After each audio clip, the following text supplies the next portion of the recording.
Muchas gracias a todos los televidentes. Estamos nuevamente al aire en un programa más de La Verdad. Como sabemos, en el país tenemos nosotros diferentes puntos de vista. Discrepamos los unos de los otros.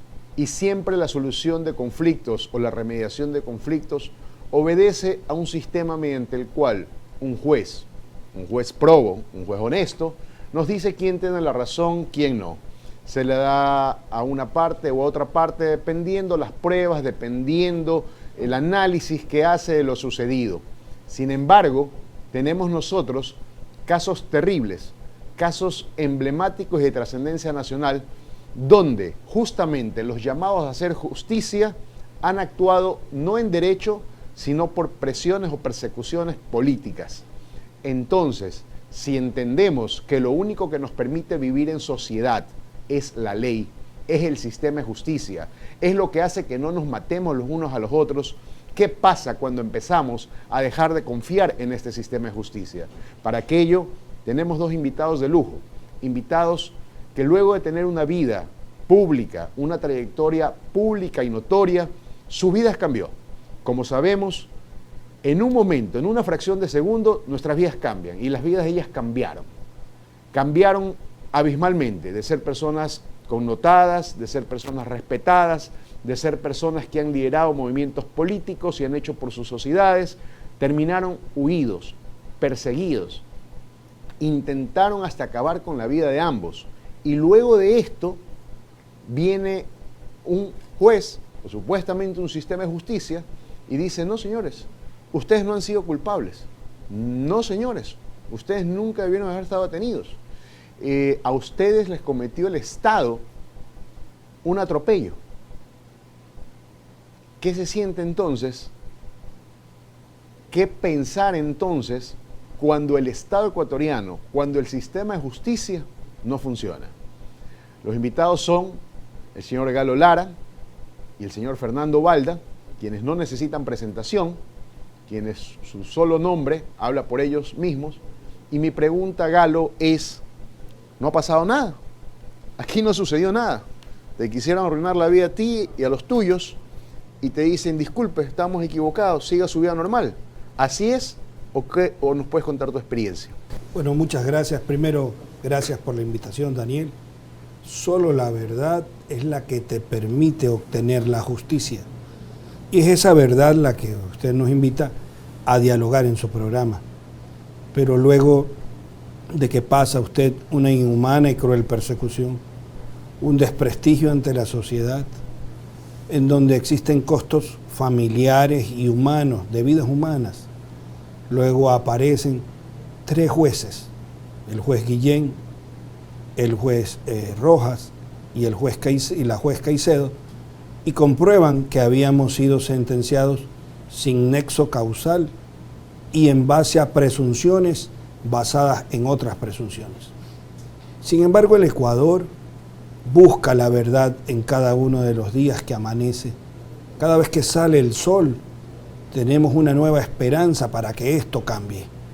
Por lo menos estos tres jueces nos han dado esa esperanza para muchos ecuatorianos que nos permitimos hoy en día abrir los brazos y recibir esa bendición de Dios, recibiendo nuestra total inocencia de esta inhumana y cruel persecución.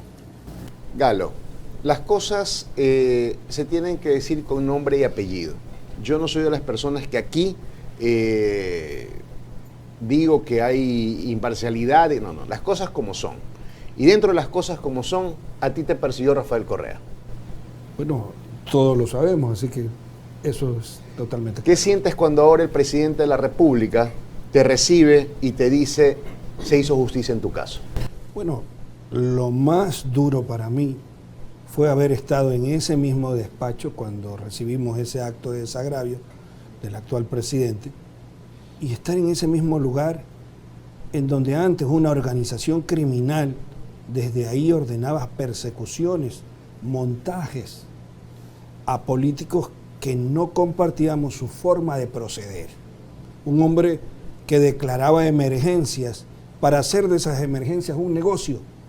Y cuando íbamos con los documentos a decirle: oiga, nos están robando de esta manera, pues perseguía a quienes denunciábamos eso. ¿qué siento? Primero indignación, pero luego también paz. Porque usted, como lo dice Mandela en su libro La sonrisa de Mandela, usted no puede salir de la prisión con esas cargas. Y esas cargas, esas actitudes de venganzas, esos odios tienen que quedarse en la cárcel para que usted pueda avanzar por la vida sin esos pesos en su espalda. ¿Podríamos nosotros decir en estos momentos que tenemos más garantías en el actual gobierno? Empezamos a verlas, empezamos a tenerlas. Cuando el presidente de la República no se mete en la justicia, cuando vemos que cada institución actúa conforme a lo que sus propias leyes lo dicen, empezamos a tenerlo. Nosotros tenemos que ser sumamente claros en explicar a las personas que nos ven que el Poder Ejecutivo no tiene que ver con el Poder Judicial. El Poder Judicial es y debe ser independiente. Justamente los problemas que existieron es que no había independencia, sino que teníamos en ese entonces un mandatario que se decía jefe absoluto de todo y que todos se tienen que reportar a él cuando no es así.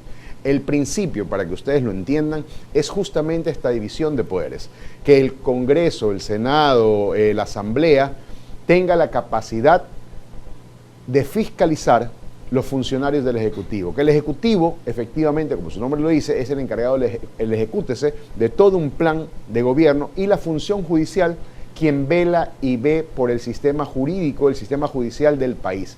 Entonces, esta división de poderes es la que es necesaria. No es posible que exista una sociedad en paz, una sociedad digna, una sociedad equitativa, si existen poderes totalitarios y poderes absolutos. Entonces es necesario que la ciudadanía entienda que cuando hay una persona o cualquier grupo de personas que quieren tener el poder absoluto, obviamente el poder absoluto va a corromper. Y eso es lo que ha pasado. ¿O no tienes la sensación de que estaba corrompido el sistema que te juzgó?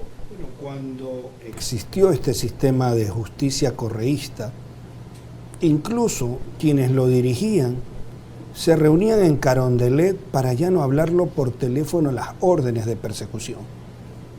Sin embargo, la justicia tiene que ser para todos. La justicia tiene que ser desde el más pobre hasta el más rico. Y la justicia siempre debe y va a estar junto a la verdad. Usted no puede encerrar a una persona porque lo mira mal, porque le hace con el dedo, y usted se baja de su carro y le dice, quedas detenido. O hay un terremoto y usted se baja de esa persona y le dice, aquí nadie me llora. Esas son las actitudes que, gracias a Dios, ese Ecuador del pasado ya quedó atrás. Dime una cosa, nosotros tenemos una situación en estos momentos que estamos viviendo en el país. Y la situación que estamos viviendo en el país es que la Corte Constitucional de repente dijo hace algún tiempo atrás, no puede el Consejo de la Judicatura sancionar cuando un juez comete un error inexcusable o una manifiesta negligencia.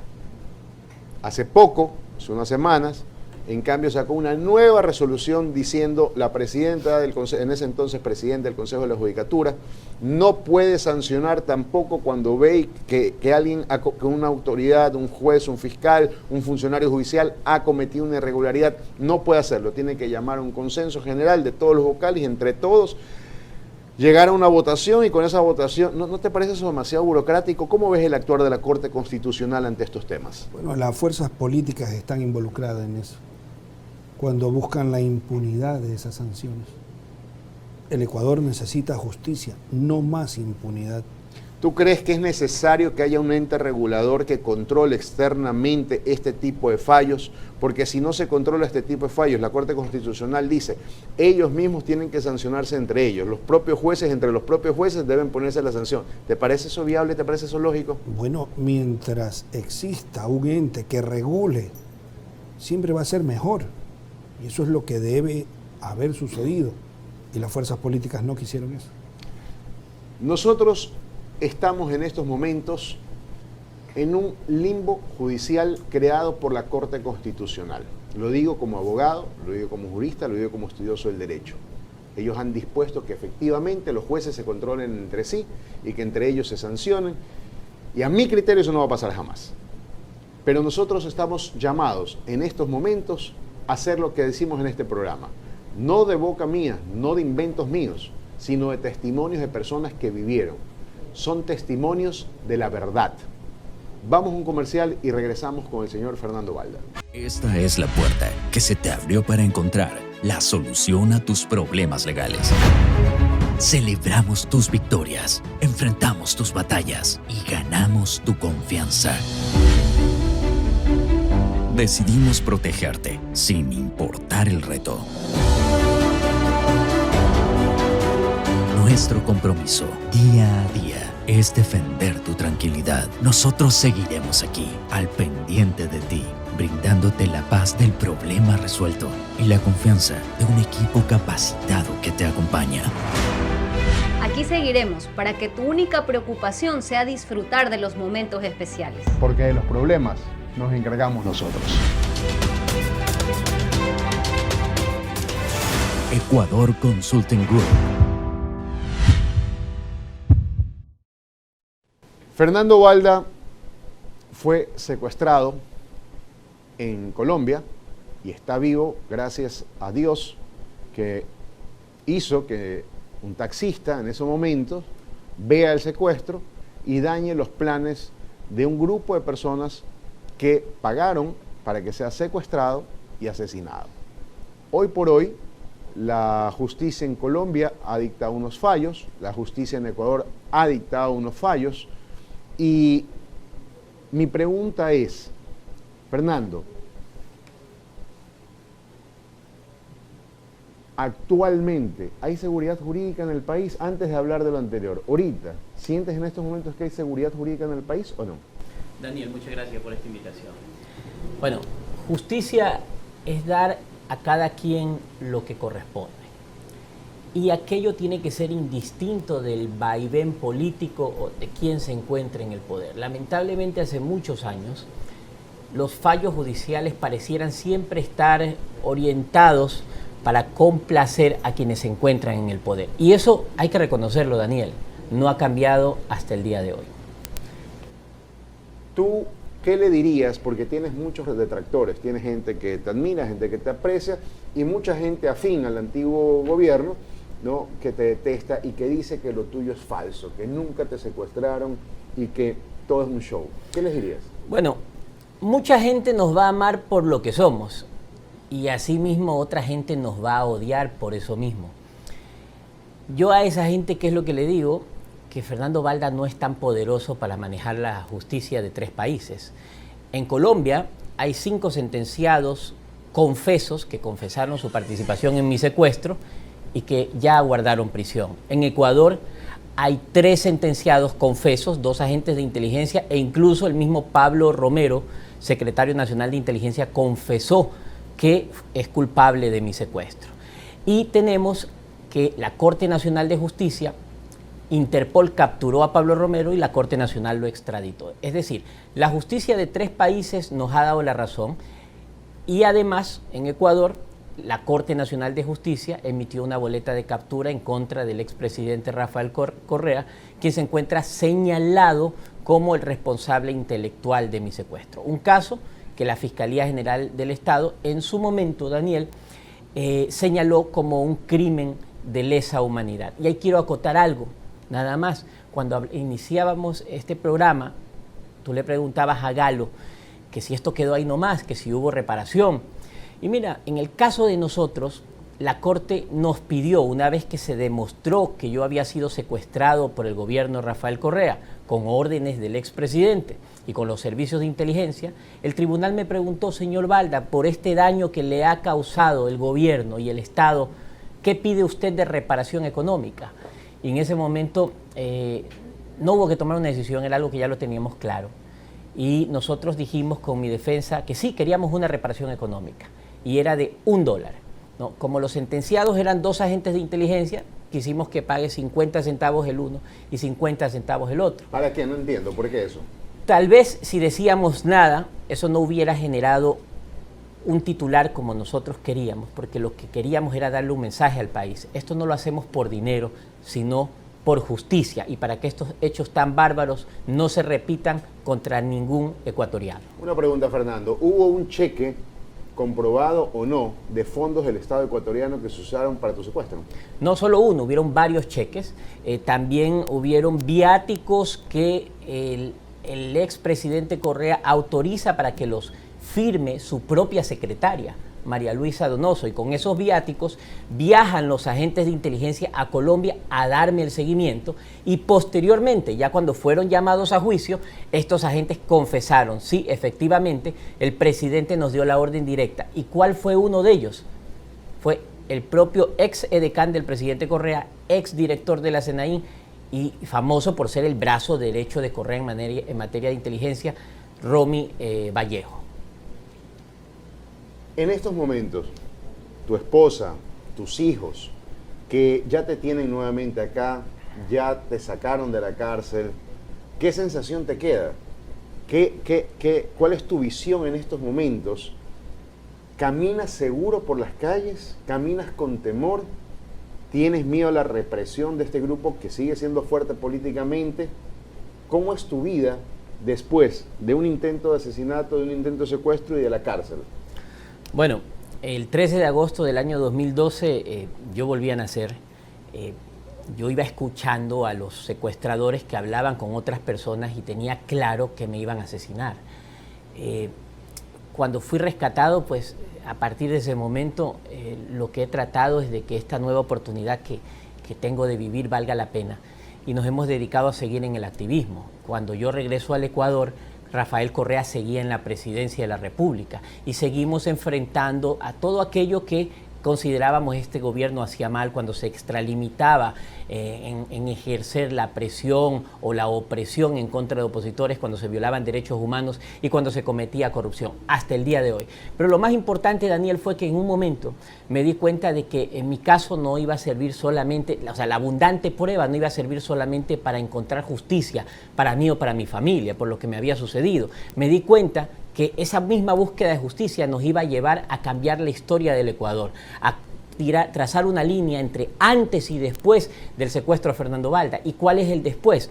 Estas luchas judiciales, tanto la mía como de otros, como la de Galo y tantas víctimas, sirvieron, Daniel, para allanar el camino para que el correísmo no se vuelva a repetir en las urnas. Nosotros realmente allanamos el camino para que pueda ganar otra fuerza política que no sea el correísmo. Y es por eso que nuestra posición, nuestros principios, los vamos a seguir ejerciendo, gobierne quien gobierne, porque aunque tengamos un gobierno que hoy se supone democrático, tenemos que seguir ejerciendo la eterna vigilancia, porque esa vigilancia es la que va a hacer que se controle y que este gobierno no se desvíe de los principios que juró proteger y además del mandato que sus votantes le dieron en las urnas, que es el no pacto con el correísmo y la corrupción y mantener un sistema democrático con independencia de poderes.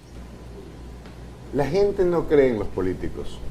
De hecho, los políticos en estos momentos están venido a menos por todo lo que ha sucedido. Mi pregunta es, ¿Balda está aquí solamente para hablar mal de Correa y perseguir a Correa? ¿O realmente tiene un fin mediante el cual, independientemente de Correa o no Correa, la idea es fortalecer una democracia y lograr que la gente vuelva a creer en la política? Bueno, tal vez el problema criminal que tengo con Correa, que atentó contra mi vida, es lo más mediático, pero les recuerdo, soy un activista, represento una organización política que se llama GANA, que quiere decir Gran Acuerdo Nacional, y estamos realizando constantemente un activismo en pro del beneficio de la ciudadanía. Disculpa que te interrumpa, más allá de esta cuña que lanzaste a tu partido político, ¿es Fernando Balda un político o un activista político o las dos? No, yo soy un activista político y soy un político. Y ahí quiero rescatar el término político, porque a muchos les queda grande. Entonces la gente ha malinterpretado que la política es la mala. No, como en la viña del Señor hay de todo. Sin embargo, yo quiero recordarle a los ecuatorianos que de las decisiones políticas depende todo. Ya lo dijo un filósofo. De las decisiones políticas depende el precio del pollo, de la harina, del servicio de energía eléctrica, el servicio de transporte. Y es cuando nosotros, la gente buena, tenemos que tener la decisión de dar un paso al frente para empezar a ser nosotros quien ayudemos a tomar esas decisiones en beneficio de la ciudadanía.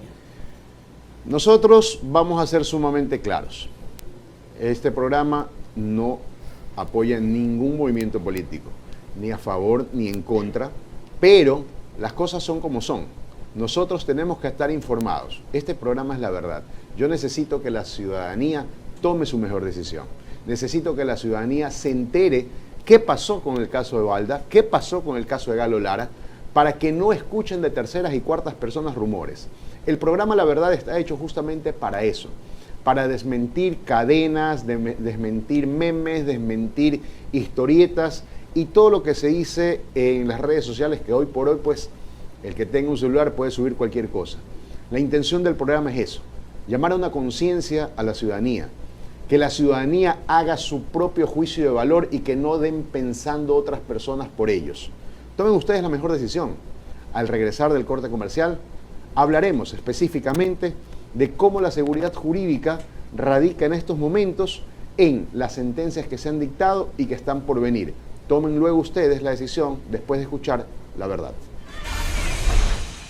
Esta es la puerta que se te abrió para encontrar la solución a tus problemas legales. Celebramos tus victorias, enfrentamos tus batallas y ganamos tu confianza.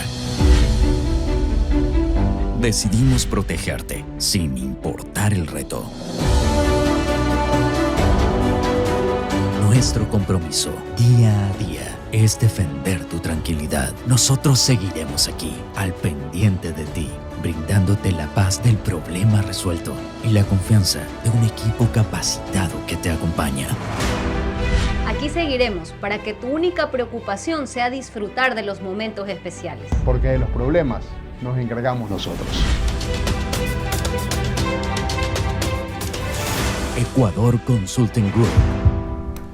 En estos momentos, todas las sentencias que se han dictado en el caso tuyo pueden ser revertidas. Pero finalmente usted acaba de mencionar una palabra que 17 millones de ecuatorianos queremos: seguridad jurídica.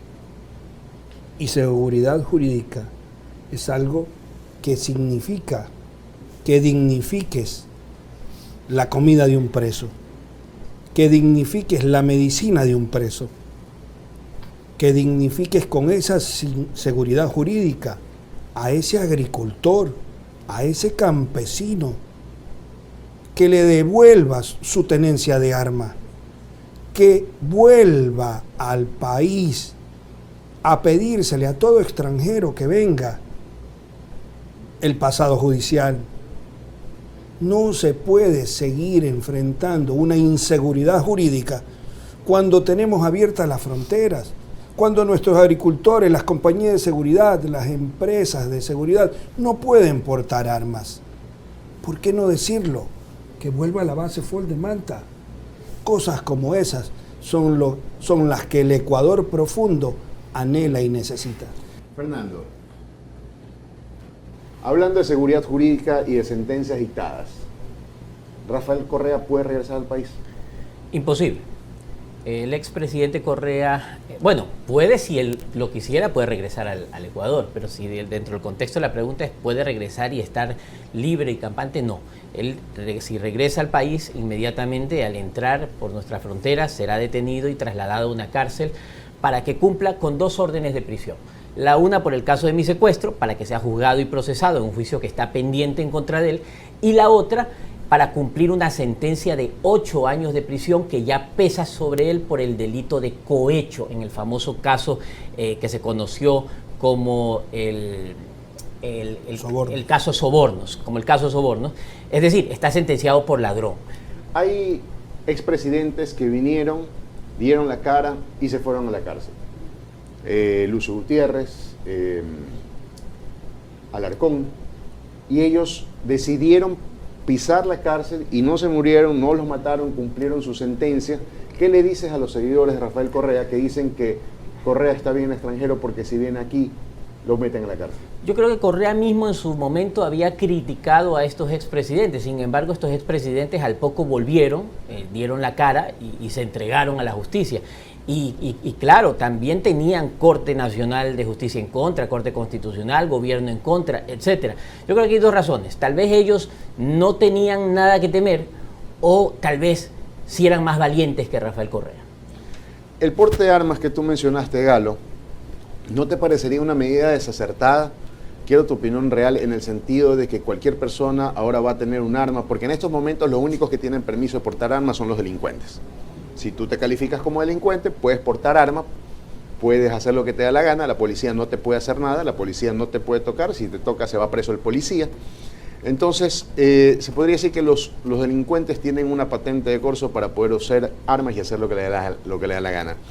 Pero, ¿tú estás de acuerdo entonces que el ciudadano común también puede empezar a portar armas de la nada?